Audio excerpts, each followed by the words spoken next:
রাসূল সাল্লাল্লাহু বলেছেন, যেই ব্যক্তির জীবনে বালা মুসিবত দুঃখ কষ্ট লেগেই থাকে, কেন লেগে থাকে?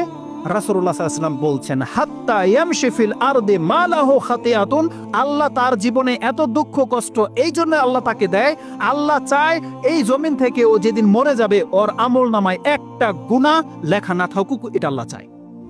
এটা আল্লাহ মুমিনদের সাথে করে। আল্লাহ বলছেন, আমি মুমিনদেরকে আমার উপরে ঈমান আনার পরে ধর্মকর্ম করছে, তারপরে ওকে আমি কেন বিপদ আপদ দেই, ওর কেন সন্তান মরে গেছে, ওর কেন অ্যাক্সিডেন্ট হয়ে গেল, ওর ব্যবসায় কেন লস লেগে গেল, ওর ফসল কেন জ্বলে গেল, ডুবে গেল, আল্লাহ বলছেন আমি চাই যে ও আমার সাথে এমন অবস্থায় সাক্ষাৎ করুক যে ও হবে নিষ্পাপ, ওর একটা আমলনামার মধ্যে একটা পাপ বাকি থাকুক, এটা আমি আল্লাহ চাই না।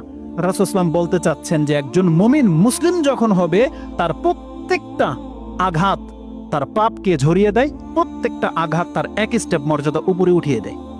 এটা হচ্ছে ইসলাম।